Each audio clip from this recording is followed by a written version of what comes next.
નમસ્કાર, GSTV news જોઈ રહ્યા છો આપ. હું છું માનસી. રોજ 12 વાગે જનતાને સ્પર્શતા મુદ્દા જીએસટીવી ઉપાડે છે અને આજે આ જનતાના સ્પર્શતા મુદ્દામાં વાત કરવી છે કબૂતરબાજીની. વિદેશ જવાનો મોહ અને તેમાં પણ એજન્ટોનો વિદેશ ગમે તે રીતે મોકલવાનો પ્રયાસ જે વિદેશ મોહને ગુનામાં તબદીલ કરી દે છે.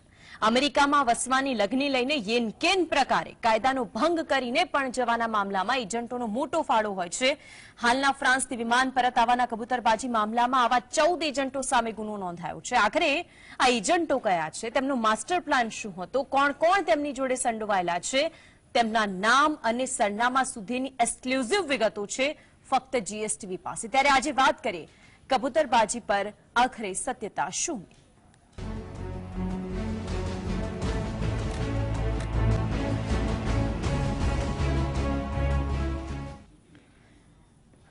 તો અમેરિકામાં ગેરકાયદેસર રીતે પ્રવેશવાના મામલે અત્યારે જ વિગતો સામે આવી, જેમાં 14 એજન્ટોના નામ સામે આવ્યા. ત્યારે સૌથી પહેલા તેના અપડેટ ઉપર નજર કરીશું. ગુજરાતીઓ આંતરરાષ્ટ્રીય કબૂતરબાજી કૌભાંડથી સાવચેત થઈ જજો. મહત્વની વાત છે કે આ વિદેશ જવાની જે ઘેલછા છે એ કેટલાયને બરબાદ કરી નાખ્યા છે અને હજુ કેટલાય એવા લોકો છે કે જે આ ચુંગલમાં ન ફસાય તે માટેનો આ પ્રયત્ન છે. અમેરિકામાં ગેરકાયદેસર ઘૂસણખોરી મુદ્દે જીએસટીવી પાસે સનસનીખેજ ખુલાસો છે. 14 એજન્ટો વિરુદ્ધ ગુનો નોંધીને લુકઆઉટ નોટિસ જારી કરવામાં આવી છે. એ 14 એજન્ટો આખરે ક્યાંના છે, તેઓના સરનામા શું છે, તેઓ કઈ કંપની છે જેની પાસે આપ પણ કદાચ કામ કરાવતા હો પોતાના.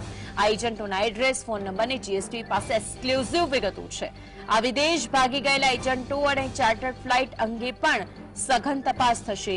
મેક્સિકો બોર્ડર ક્રોસ કર્યા બાદ અમેરિકા પહોંચીને એજન્ટોને રૂપિયા ચૂકવવાના હતા.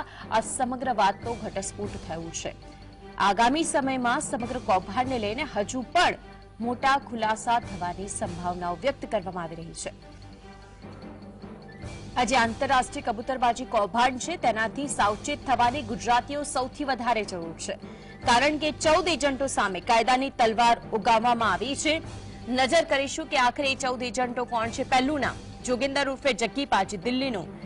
એજન્ટોના નામ અને સરનામાની વિગતો જીએસટી પાસે જે એક્સક્લુઝિવ છે જે જણાવી રહ્યા છે જોગિંદરસિંહ માનસરામ, જે દિલ્હીનો રહેવાસી છે, તેનું પણ નામ સામે આવ્યું છે. સલીમ, કે જે દુબઈનો રહેવાસી છે, આ એજન્ટ કે જે આ કબૂતરબાજી કૌભાંડમાં સંડોવાયેલા હતા. ચોથું નામ આવ્યું છે સેમ પાજી, કે જે પણ દિલ્હીમાં વસવાટ કરે છે અને આ એજન્ટ કે જેનું પણ નામ સામે આવ્યું છે. 5મા નંબરે ચંદ્રેશ પટેલ, 27 રસ્તા પાર્ક સોસાયટી, ગામ કડી, જિલ્લો મહેસાણા, તેનો રહેવાસી છે. કિરણ જયંતિભાઈ પટેલ, ગામ છે તેનું સલદી અને તાલુકો મહેસાણા, તેનું પણ નામ છે. ભાર્ગવ રાજેન્દ્રભાઈ દરજી, 18 સત્વ હોમ્સ, ન્યૂ રાણીપનો રહેવાસી છે. આ એજન્ટો કે જેમને આ કબૂતરબાજીમાં સંડોવાયેલા છે. સંદીપ જયંતિભાઈ પટેલ, વસંત વિહાર, પંચવટી, કલોલ, જિલ્લો ગાંધીનગર. રાજ પંચાલ, કે જે મુંબઈનો રહેવાસી છે અને તેનું પણ નામ સામે આવ્યું છે. 10મો એજન્ટ છે પિયુષભાઈ બારોટ, 26 વખારિયા નગર, વિભાગ 2, કલોલ, ગાંધીનગરમાં તે રહે છે. 11મો નંબર આવે છે અર્પિતસિંહ ઉર્ફે માઇકલ દિલીપસિંહ ઝાલા, જે કલોલ, ગાંધીનગરનો રહેવાસી છે. રાજાભાઈ, કે જે મુંબઈનો રહેવાસી છે, તેનું પણ નામ આ કબૂતરબાજીમાં સામે આવ્યું છે. 13મા નંબર પર બિરેન ગિરીશભાઈ પટેલ, 21 અક્ષરપાક સોસાયટી, કલોલ, ગાંધીનગરનો રહેવાસી છે. એટલે કે ગાંધીનગર, મહેસાણા, દિલ્હી, મુંબઈ, પંજાબ. જયેશભાઈ પટેલ, વલસાડનો રહેવાસી છે, તેનું પણ નામ સામે આવ્યું છે. હવે આ એ મુખ્ય એજન્ટો છે, પરંતુ આ મુખ્ય એજન્ટોની સાથે આખરે કયા કયા એજન્ટો જોડાયેલા છે તે પણ ખૂબ જ મહત્વનું છે. તો આખરે જે એજન્ટોના નામ, જીએસટી પાસે એક્સક્લુઝિવ વિગતો, તેમના સરનામા, તેમના મોબાઈલ નંબર જે આપના સુધી પહોંચાડ્યા. કદાચ આપ પણ આ બધા એજન્ટોની અંદર આપની ફાઇલ આપી હોય તો અત્યારથી જ સચેત થઈ જજો. એ લોકો તો અંડરગ્રાઉન્ડ ક્યારના થઈ ગયા છે, પરંતુ આપની ફાઇલ આપે તો બહુ મહેનત કરી હશે અને આપની ફાઇલ જો ન ખુલે તો આપને જોવાનું રહેશે કે આખરે આવું તો શું થયું કે જે એજન્ટ પર ભરોસો મૂક્યો તે જ એજન્ટ આખરે આની અંદર સંડોવાયેલો નીકળ્યો. કબૂતરબાજીના એજન્ટ ભાર્ગવ દરજી, જેનું નામ સામે આવ્યું, તેના ઘરે જીએસટી પહોંચ્યું છે. આ એજન્ટ ભાર્ગવના માતા છે, કે જે જીએસટીવી ઉપર 11ના ટકોરે જે ન્યૂઝ ચાલતા હતા તેની અંદર લાઈવ આવ્યા હતા. ભાર્ગવના માતાનું દાવું છે કે જે હાલ ભાર્ગવ છે તે દિલ્હી ગયું છે. તેમના માતા સાથેની વાતચીતની અંદર ઉલ્લેખ કર્યો હતો કે તેમના એક એજન્ટનું કામ ભાર્ગવે લીધું હતું અને તે કામમાં તે સંડોવાયેલો હતો. કોઈને મદદ કરવા ભાર્ગવે નામ આપ્યું.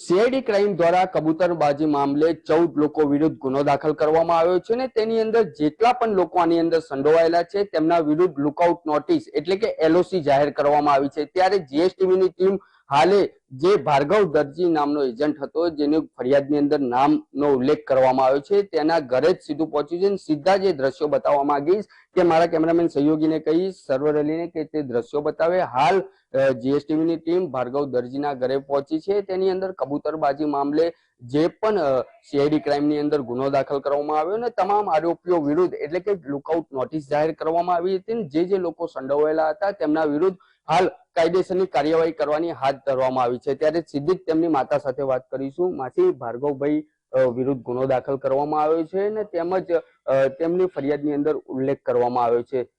ભાર્ગવભાઈની આની અંદર જે સમગ્ર કેસ હતો તેમાં સંડોવણી છે કે નહીં, સીઆઈડીની ટીમ પણ તપાસ માટે આપના ઘરે આવી હતી. એ તપાસ માટે આવી હતી, ગાંધીનગરની ટીમ આવી હતી.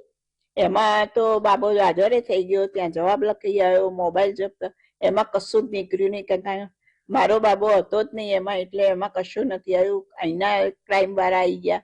એમાં બાબો છે તો બહારગામ છે, દિલ્હી છે, કામથી ગયો છે અને આવશે એટલે ત્યાં પણ હાજર થઈને એનો જવાબ લખાઈ આવશે. એટલે આમાં તો અમારો જ્વેલરીનો ધંધો છે, આમાં કોઈ અમારો હાથ છે નહીં મારા બાબાનો. તો માસી, સીઆઈડી ક્રાઇમ દ્વારા ફરિયાદની અંદર તેમનો નામનો ઉલ્લેખ કરવામાં આવ્યો છે. ફરિયાદ દાખલ, તેમને જવાબ લખાવવા માટે પણ બોલાવ્યા હતા. તેમનો મોબાઈલ પણ જપ્ત કરવામાં આવ્યો છે.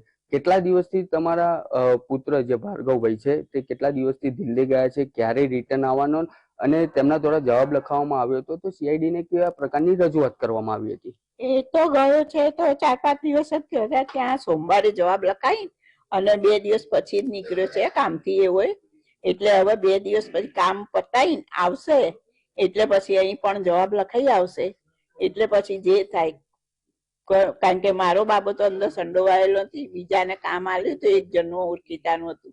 બાકી આ ધંધો મારો બાબો કરતો નથી, એને જ્વેલરીનું જ છે. કેવા પ્રકારનું તમારા બાબા એટલે કે ભાર્ગવભાઈ થ્રુ આપવામાં આવ્યું હતું ને કોને આપવામાં આવ્યું હતું તેવી કોઈ માહિતી? ના, એવી કોઈ પણ મારી જોડે માહિતી નથી એની, કારણ કે અમને એક આદો આપે એટલે અમને કોઈ માહિતી ઘરે વાત નથી કરી એને કે કોને આલ્યું હતું અને કોનું છે એ અમને ખબર નથી. તો આ હતા જે ભાર્ગવભાઈ દરજી છે, તેમના ઘરે તેમની માતા હતા. તેમના દ્વારા તેવું પણ કહેવામાં આવેલું છે કે મારા પુત્રની કોઈ સંડોવણી નથી, કોઈ એક કામ આપવામાં આવ્યું હતું, કયા એજન્ટને આપવામાં આવ્યું હતું તે પણ એક સૌથી મોટો પ્રશ્ન કહી શકાય. કારણ કે તેમના પુત્ર દ્વારા કોઈ એક પેસેન્જરનું કામ આપવામાં આવ્યું હોય તો કોના થ્રુ આપવામાં આવ્યું હતું, કોને કોની આની અંદર મિલીભગત છે તે અંગે હાલ તો સીઆઈડી ક્રાઇમ દ્વારા તપાસ હાથ ધરવામાં આવી રહી છે. કેમેરામેન સરોવર અલી સાથે વિરેન્દ્રસિંહ ભાટી, જીએસટીવી, અમદાવાદ. તો જે ભાર્ગવ દરજીનું નામ સામે આવ્યું ત્યાં જીએસટીવી પહોંચ્યું હતું. એક્સક્લુઝિવ વિગતો આપના સુધી પહોંચાડી. આપણી સાથે વિનોદ પરિયાણી જે વિઝા કન્સલ્ટન્ટ છે તે જોડાઈ ગયા છે અને MM ચૌહાણ જે એક્સ આઈપીએસ છે તે પણ આપણી સાથે જોડાઈ ગયા છે. આ બંનેનું સ્વાગત છે જીએસટીવીની અંદર. સૌથી પહેલા વિનોદભાઈ આપની પાસે આવવા માંગુ છું કે આજે સમગ્ર કૌભાંડ સામે આવ્યું, 14 એજન્ટો સામે આવ્યા, આ લોકોનો શું માસ્ટર પ્લાન હોઈ શકે? હવે આ ફક્ત સીમિત નેશનલ સુધી નથી રહ્યું, ઇન્ટરનેશનલ સુધી ફેલાઈ ગયું છે અને તેની અંદર બધા જ લોકો સંડોવાયેલા હોય. શું આપને લાગે છે? પહેલી વાર તો થઈ નથી રહ્યું અને વર્ષોથી આવું બધું થતું રહે છે. પાછલા 20-25 વર્ષથી આ થાય છે. ફરક એટલું જે રૂટ વારંવાર ચેન્જ થતા હોય છે ડિપેન્ડિંગ અપોન કન્ટ્રીની કેવી સિચ્યુએશન્સ છે, એના ઇમિગ્રેશનના લોસ કેવા છે અને કયું કન્ટ્રી વધારે ફ્લેક્સિબલ છે, કે કયા કન્ટ્રીમાં એજન્ટનું નેટવર્ક બહુ સ્ટ્રોંગ છે. ક્યારેક અહીંથી દુબઈ લઈ જશે, દુબઈથી નિકારાગુઆ જે આપણે વાત કરી, અહીંથી પછી એવું પણ થતું છે ઇજિપ્ત બી જતા હોય છે લોકો, પછી અહીંથી ટર્કી બી જતા હોય છે, પછી ત્યાંથી છે ને યુરોપિયન કન્ટ્રીઝમાં જતા હોય છે, પછી લેટિન અમેરિકામાં જઈને ત્યાંથી મેક્સિકોથી જતા હોય. તો આ જે મોડસ ઓપરેન્ડી છે ને એ પાછલા 20-25 વર્ષથી ચાલે છે. કોઈ નવી વસ્તુ છે નહીં આની અંદર. જે મેં તમને કીધું સ્ટ્રેટેજીસ, જે બી જે એજન્ટ છે આજે કબૂતરબાજ તમે જે કહો છો, એ લોકો સ્ટ્રેટેજીસ ચેન્જ કરતા હોય છે. આની અંદર બહુ લોકો મળેલા હોય છે. મારું પર્સનલી એવું માનવું છે કે ડિપેન્ડિંગ કેવું છે કે ઇન્ડિયાના બી અમુક ઓફિસરો મળેલા હોય છે અમુક લેવલ પર, બધા હું નહીં કહું. અને તમે જે કન્ટ્રીમાં આ લોકો જે ડીટુરિંગ કરતા હોય છે એ કન્ટ્રીમાં બી કોઈ ઓફિસર્સ મળેલા હોય છે, ત્યાંના બી એજન્ટ હોય છે. એટલે એક નેટવર્ક હોય છે, કારણ કે આખા પર પર્સન પર છે ને આ બધાને પૈસા મળે છે.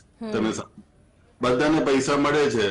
હવે આપણે શું છે, તમે એજન્ટને તમે રિસ્પોન્સિબલ ઠેરાઈ શકો છો, અમુક ઓફિસરને રિસ્પોન્સિબલ ઠેરાઈ શકો છો, અને તમે જે લોકો જાય છે એને સૌથી પહેલા રિસ્પોન્સિબલ ઠેરાવવું જોઈએ. કારણ કે શું છે, તમે સમજો ડિમાન્ડ છે તો સપ્લાય છે.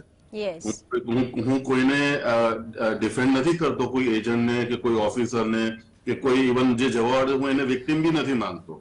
એટલું યાદ રાખજો. આ તો શું છે કે એક આપણે તે નેરેટિવ છે ઇન્ડિયામાં કે ટીવી પર કે ન્યૂઝપેપરમાં એવું કે એજન્ટ બધા મળેલા છે.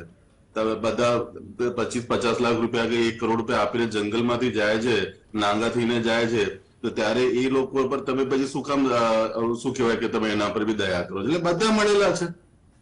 કે છે ને આપણે હિન્દીમાં કે એ હમામ મેં સબ નંગે હૈ. તો આ કહેવાનો મતલબ એ છે કે એ આવું બધું રહેશે.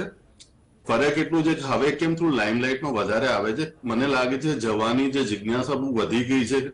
લોકો પૈસા એક લેવલ પર ખર્ચવા માટે વધારે તૈયાર થઈ ગયા છે. બસ હવે શું છે બહારના કન્ટ્રીઝમાં શું છે કે જ્યાં ઇલીગલ ઇમિગ્રેશન ચાલી રહ્યું છે ને, સ્પેશિયલી આપણું તો કશું નથી. આપણે તમે બીજી કન્ટ્રીઝ તમે જો આફ્રિકન કન્ટ્રીઝમાં જો લોકો યુરોપમાં ઘૂસ કરે છે, તો હવે શું ત્યાંની જે લોકલ જે પોપ્યુલેશન છે ને એ બધી ચીડાયેલી છે. તો હવે શું છે ઇમિગ્રેશન ડિપાર્ટમેન્ટ ત્યાંના એમના પર બહુ પ્રેશર છે. એટલે હવે કઈ બી વસ્તુ પકડાય છે ને તો એ લોકો શું ડિરેક્ટલી છે ને જે બી કન્ટ્રી છે, સેન્ડિંગ કન્ટ્રી છે, એની ઓથોરિટીઝને કોન્ટેક્ટ કરે છે. કારણ કે જે બધા વેસ્ટર્ન કન્ટ્રી છે ને હવે અકળાયા છે. કારણ કે આપણા તો વધારે આફ્રિકન્સ પર અકળાયા છે, એ બી હું તમને કહી દઉં. કારણ કે આપણા વાળા તો ચલો ગમે તે 2 નંબરમાં જે બી ગયા છે એ લોકો એકચ્યુઅલી કોઈ ટેરરિસ્ટ કે કોઈ ક્રિમિનલ્સ બી નથી એ પ્રકારના કે ઇલીગલ જાય છે, ઇલીગલ રહે છે અને કામ ધંધો કરે છે. એટલે પણ શું છે આ તો બધું કહેવાય ને આપણે લાઇમલાઇટમાં આવ્યું તો ખરું ને, જે પકડાયા તો ખરા ને પકડાયા તો આ બધી વસ્તુ સામે આવી. પકડાયા તો ચોર, એવું છે આ તો બધું. આપની પાસે અંબાલાલભાઈ જોડાયેલા છે. અંબાલાલભાઈ, મુદ્દો એ છે કે જ્યારે આખો કિસ્સો સામે આવ્યો ત્યારે ઘણી બધી કલમો લગાવવામાં આવી, કારણ કે એ લોકોએ મોબાઈલમાંથી બધું જ ડોક્યુમેન્ટ હતા તે ડિલીટ કરી દીધા હતા. કેટલાય મોબાઈલ ફોન એવા છે કે જેની અંદરથી કોઈ પણ વિગતો હજુ સુધી મળી નથી. પરંતુ આવા જે કેસ સામે આવતા હોય છે તેને લઈને આપનું શું તારણ છે? પહેલી વાત તો એ છે કે આપણને આપણું ઘર છોડવાનું, આપણું રાજ્ય છોડવાનું ને આપણું દેશ છોડવાનું મન થાય તો એનો અર્થ એ થાય છે કે આપણે ત્યાં આપણું ભવિષ્ય સારું જોતા નથી.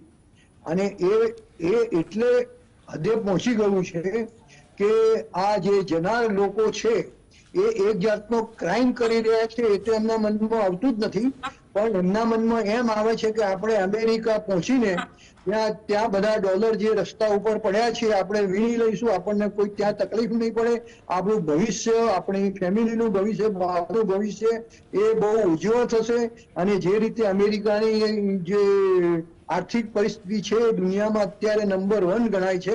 જો કે હાલના દિવસોમાં એ જરા થોડીક ડાઉન ઉપર ચાલે છે, પણ આમ છતાં આપણા કરતા ત્યાં પરિસ્થિતિ, આર્થિક પરિસ્થિતિ ઘણી સારી છે.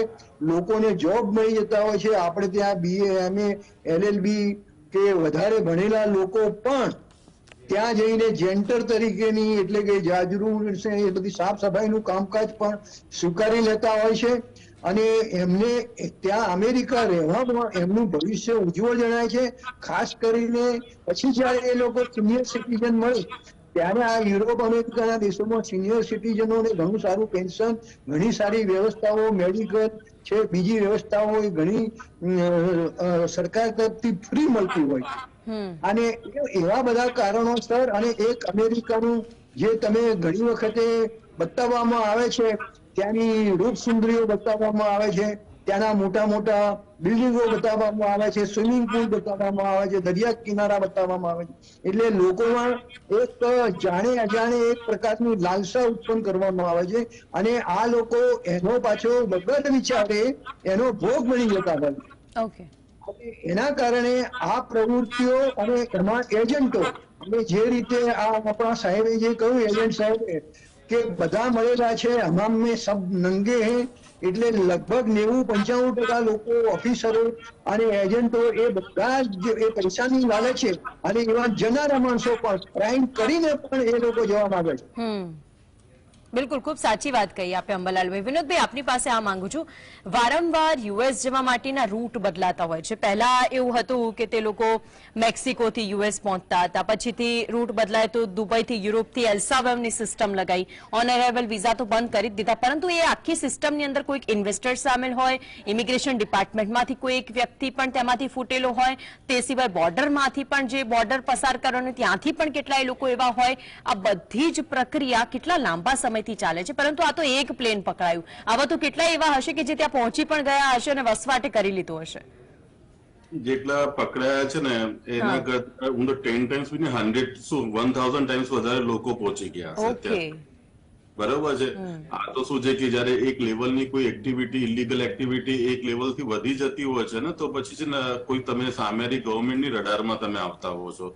કારણ કે કોઈ પણ સમજો કે ગવર્મેન્ટ ત્યાંની બી હોય કે કોઈ બી ગવર્મેન્ટ હોય ને કે રાતોરાત કોઈ સપનું નથી આવવાનું કે આવું કઈ ક્રાઇમ થવાનું છે. એક બે વાર ક્રાઇમ થતા પછી ધીમે ધીમે બધું જે ઇન્ફોર્મેશન આવતી હોય, હ્યુમન ઇન્ટેલ આવતી હોય, એના બેસિસ પર આ થતું હોય છે. તો આ કેવું છે કે અચ્છા એવું બી નથી કે બધા લોકો મળેલા હોય છે. બહુ આમાં કેવું હોય કે તમારી ટીમમાં 10 મેમ્બર હોય તો બધા 10 મેમ્બરે બધા કરપ્ટ ના હોય, પણ એમાંથી એક બે હોય, પણ એ તો સિસ્ટમમાં લૂપહોલ આખા વર્લ્ડ વાઇડ છે. એવું આપણે એવું બી ના કહી શકીએ કે ઇન્ડિયામાં પ્રોબ્લેમ છે. આ લૂપહોલ આખા વર્લ્ડમાં છે. કારણ કે પૈસા at the end of the day શું છે કે પૈસા કમાવાના છે અમુક લોકોને ખોટી રીતે, તો અને પૈસાની લાલચમાં છે ને ઓફિસર્સ બી આવી જતા હોય છે. પણ એ ઓફિસર્સ એટલે એટલું બધું નંબર્સ નહીં હોય, પણ છે ખરી બધી જગ્યાએ. બીજું તમે સમજો કે આપણે બધા ડિસ્કસ ભલે ટીવી પર કેટલી પણ કરીએ, પણ શું ફરક પડવાનો છે? અત્યારે તમે જે શેમલેસ એટલે શું આનાથી એજન્ટોમાં ફફડાટ નહીં આવે? શું એજન્ટો ફરી એક વખત આવી રીતે કામગીરી કરતા માટે નહીં ડરે? સીઆઈડી ક્રાઇમની જે કાર્યવાહી સામે આવી છે, શું એવો દાખલો ચોક્કસથી બેસાડવાની આપને નથી લાગતી જરૂર કે આ બધા જ ગુના બંધ થઈ જાય અને ખરેખર જે લોકો એક્ઝામ આપીને પાસ થઈને જાય છે એ લોકોને પહેલી પ્રાયોરિટી મળે? તમે આપણે બધું વિચારીએ આવું હંમેશા જે યુટોપિયા વર્લ્ડમાં આપણે વિચારી શકીએ બધું જીવનમાં સારું થાય, પણ થતું નથી ને. એજન્ટ તો શું છે 6-8 મહિના જેલમાં જઈને આવશે, થોડા ઓફિસરોને બી પૈસા ખોઈને અંદર મસ્ત હોટલની જેમ જીવી રહેશે થોડું, પછી શું છે પૈસા એને બનાવી દો તો બીજા મોડેસ ઓપરેન્ડીથી કામ કરશે. એ નહીં કરે તો બીજો કરશે. ફિતરત નહીં બદલાય. પણ ડિમાન્ડ છે, મેં તમને પહેલા જ કહ્યું, ડિમાન્ડ છે તો સપ્લાય આવવાની છે. હવે એ સપ્લાય નું જે ધોરણ છે ને એ ચેન્જ થતું રહેશે. આજે આ ભાઈ છે તો આવતીકાલે બીજો ભાઈ કોઈ હશે, તો જનારો બી બીજો ભાઈ આવશે. એટલે તમે સમજો કે આની અંદર તમે શું કે કઈ સજા હશે, જે બી મને આઈપીસી ખબર નથી આની, પણ કઈ આઈપીસી કઈ આમાં તમને ઓલા 20 વર્ષની સજા મળી જવાની છે જેલ, મને એમ જે વ્યક્તિ કરે છે. તો અમુક લોકોને શું ફરક પડે છે કે ઠીક છે 2 વર્ષ હું જેલમાં રહી જઈશ. એટલે હું એમ નથી કેતો કે કોઈને ફેવર કરવું જોઈએ, પણ તમે સમજો લોસ તમારે જ્યાર સુધી સ્ટ્રિક્ટ નહીં બનાવે ને, ઠીક છે, તમે આજે તમે એવી કોઈ સજા મોટી કરો તો પછી કદાચ એનાથી ઇમ્પેક્ટ આવે, પણ એ ગવર્મેન્ટ ઓફ ઇન્ડિયા એ લેવલ પર વિચારે છે કે નથી મને ખબર નથી. તમે કોઈ બી વસ્તુ છે તમે યાદ રાખજો લો એન્ડ એન્ફોર્સમેન્ટ થી થાય. આજે હું તમને બીજો નાનો એક્ઝામ્પલ આપું which is not relevant to this, કે તમે કોઈ માણસ પિચકારી મારતો એને 3 મહિના જેલમાં નાખી દો, પછી જો રોડ પર કોઈ પિચકારી. પણ કદાચ એટલે જેવું કહેવાય કે વિદેશના લો એ વિદેશના લો છે, ત્યાં કઈ પણ વસ્તુ કરો ને જે ફાઇન ભરવાની આવે ને ત્યાં અહીંયા જ આપણાથી ગયેલા ગુજરાતીઓ ત્યાં ખરેખર સુધરી ગયા હોય અને ફરી અહીંના એવી હરકતો કરે તો એવું કહેવાનું થાય કે પછી અહીંના લો ઉપર પ્રશ્ન ઉઠે. પરંતુ આપણો કાયદો એ આપણો કાયદો છે. વિનોદભાઈ, અમરલાલભાઈ, એવી કેવી કલમો લગાવવી જોઈએ કે જેનાથી એજન્ટોમાં ફફડાટ વ્યાપી જાય? એ મુદ્દો પણ સૌથી વધારે મહત્વનો. એવી કેવી સજા કરવી જોઈએ કે જેનાથી આ બધી પ્રવૃત્તિઓ થતી અટકી જાય? શું લાગે છે આપને? આમાં એવું છે બેન કે સૌથી પહેલા તો આ જે ગેરકાયદેસર એજન્ટો જે આ કામ કરે છે એમના ઉપર વોચ રાખવી જોઈએ, એમના ઉપર યુએપીએ ના પગલા લેવા જોઈએ. આમે સાધારણ રીતે આપણે આઈપીસી ની 406 એટલે છેતરપિંડી 420 એની સાથે છે, અને 408, 471, 114 આ એટલે એબેટમેન્ટ, એમાં સાથ સહકાર આપવો, એ બધી કલમો તો છે જ આપણે ત્યાં. પણ સાથે સાથે એ લોકો ત્યાં જવાનો પ્રયત્ન કરે છે, ત્યાં જાય છે, એમાં પણ જે તે દેશની કલમો આવે છે, અને એવા એજન્ટો જો કાયદેસર ના હોય તો એમને બ્લેકલિસ્ટ કરવામાં આવે છે, એમને એજન્સીમાંથી એમનું નામ કાઢી દેવામાં આવે છે.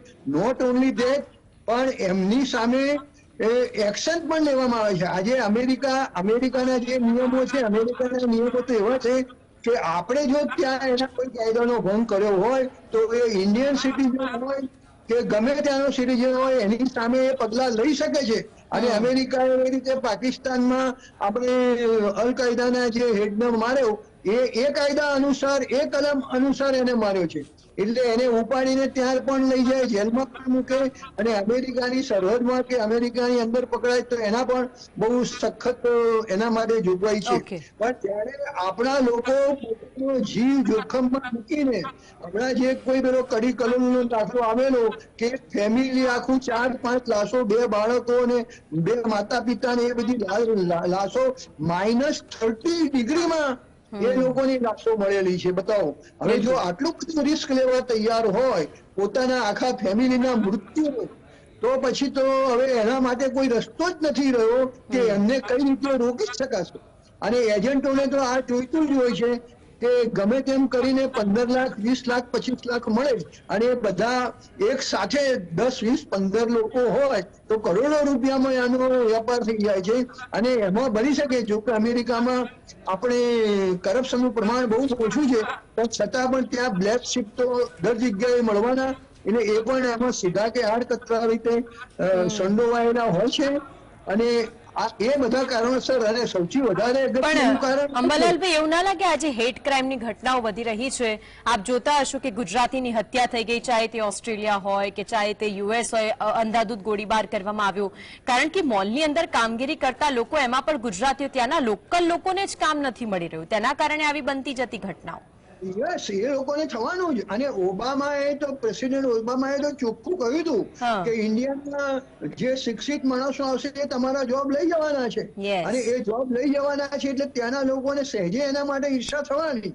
અને બીજી વાત એ છે કે લોકો જવા માટે અમેરિકા કે યુકે કે એવા જે સુખી ગણાતા લોકો એવા દેશો જ કેમ પસંદ કરે છે? કોઈ જાવા, સુમાત્રા, ઇન્ડોનેશિયા, મલેશિયા, આ બાજુ સિલોન કે પાકિસ્તાન, એવા દેશો કેમ પસંદ નથી કરતા? કારણ કે ત્યાં કોઈ એવો વૈભવ નથી, ત્યાં કોઈ એવી સારી સુખાકારી નથી, એટલે લોકોને જ્યાં અમેરિકા, જે આપણે પૃથ્વીની બીજી બાજુ છે, બિલકુલ, એવા દેશો પસંદ કરે છે. અને કદાચ અંબાલાલભાઈ એવું લાગે કે આ સુખાકારી અને અહીંયાની જે રીતે અત્યારે તેમને રોજગારી ન મળતી હોય, અને યુવાઓ છે કે તેઓને રોજગારી નથી, એના કારણે જ તેઓ બહાર જવાનું મોં રાખતા હોય. ભલે ત્યાં જઈને તેઓ ગમે તે કામ કરવા માટે તૈયાર હોય, અહીંયા ભલે તે કામ ન કરી શકે, પરંતુ ત્યાં જઈને ગમે તે કામ કરવા તૈયાર હોય છે. બિલકુલ, આભાર અંબાલાલભાઈ અને વિનોદભાઈ, આપ અમારી સાથે જોડાયા, જીએસટીવી સાથે જોડાયા, તે બદલ આપ બંનેનો આભાર. તો આખરે હવે પ્રશ્ન એ થાય છે કે આ જે કબૂતરબાજી કૌભાંડ સામે આવ્યું તેની સત્યતા તે સામે આવી. સૌથી પહેલા જીએસટીવી એક્સક્લુઝિવ વિગતો આપને જણાવી કે કોના કયા એજન્ટો છે,